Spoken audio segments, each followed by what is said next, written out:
guys, and welcome to the Code Patch. My name is Nick and this is your third C++ programming tutorial. So in the last tutorial I explained to you guys this sample of code and show you how to work with these couts, alright, so nothing special, just some printing on the screen and so on.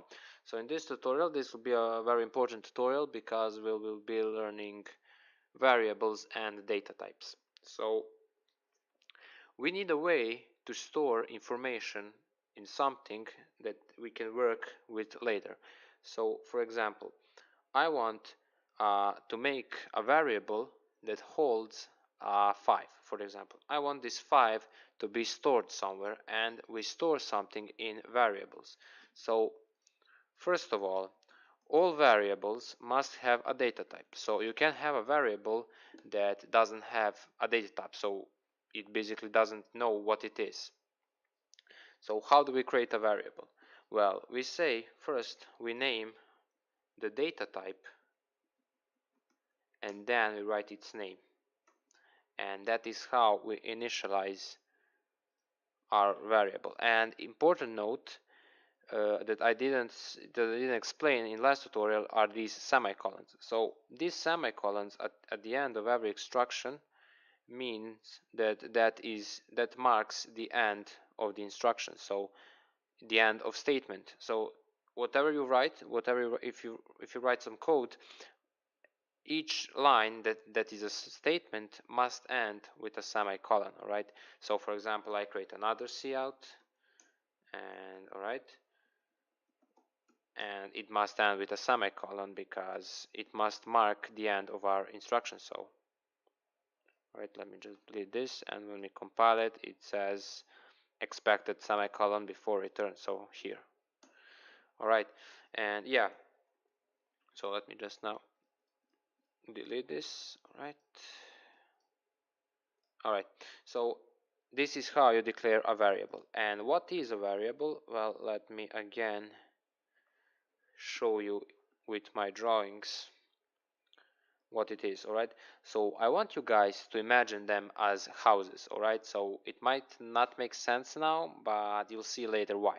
So imagine a variable like a house, and alright, and let's say that our variable is named A, so just A like this, and our house holds something in it and has its address, so where it is, right? You have your house and you have what address on you live, right? So it's same with variables. They have a name, they have something inside them, and they have its address. So let's say address is A1, for example, and let's say it holds 5. So how do we create this in our memory? All right, so we say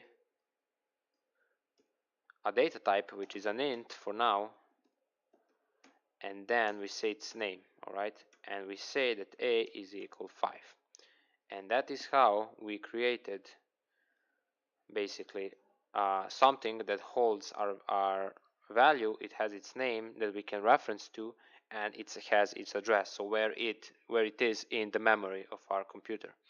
So let me now just show you some data types. So data types are very important, and you'll need to know when to use which data type. So let me just name a few. Alright, let me just write them out first.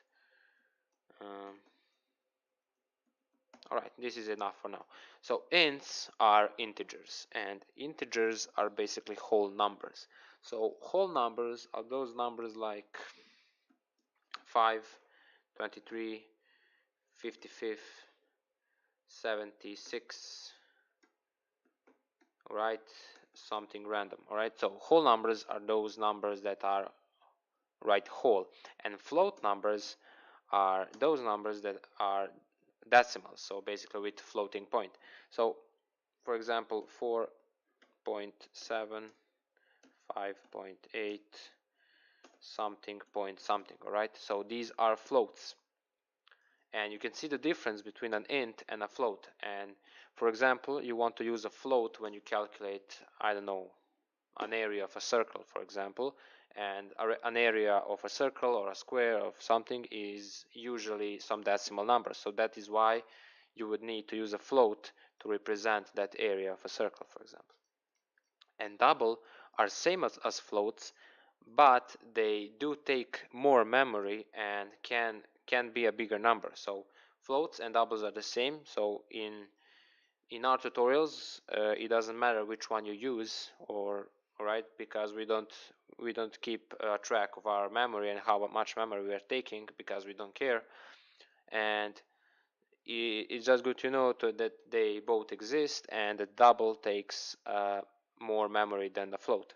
And chars are basically variables that hold letters, alright? So for example a, for example b,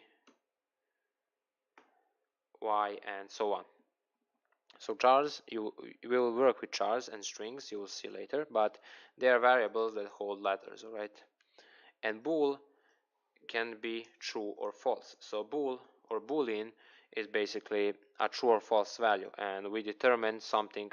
For example, we say bool some variable is true, and then we ask later if it's true, we do something. So you'll see.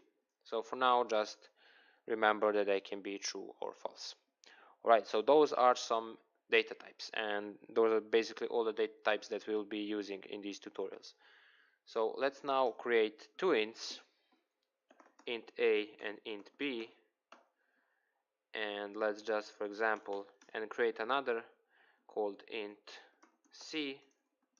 So we created three ints, or basically we created three houses with different memory locations. So let's this is b2, this is f6, and this is b, this is c, and this one will, and they will hold something as well. So let's say a is 5, and let's say b is 7, and let's say c. Alright, so once you declared a variable and said that is an int, you do not need to write it again later. So for example, I can just say c is equal 10 here, right? So I don't need to say int c is equal 10, because I already declared it here. And let's just say that c is a plus b divided by 2, alright? And let's see what we get. Alright, compile and run it, and alright, we didn't get anything because we didn't print it out on the screen. So let's just say a plus b divided by 2 is equal to, and let's just print out this c. Alright, so let's just print out this c. So this is how you print out a variable. You just say its name, alright? So you don't need to put quotation marks like this. You just say its name, and whatever is in this c is going to get printed out on the monitor. So let's just now compile and run this, and we get a plus b divided by 2 is 8.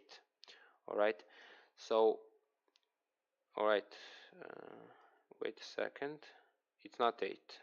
5 plus 7 is 12, it should be 6, I don't know. Alright, so what we forgot to do is add brackets, right? So because if we didn't add brackets, we would get b divided by 2 plus a, right? So these are some basic math operators, alright? And now we should get 6. And yeah, so we got 6 now. So those are variables and those are data types. So this is very important to understand. So it's not that hard. Just remember that every variable must have a data type and its name. So this can be whatever you want. For example, Nick, or I don't know, whatever you want. So the name of the variable can be whatever, basically whatever you want. So alright, so that's it for this tutorial. Thank you guys so much for watching, and I hope I'll see you in the next one.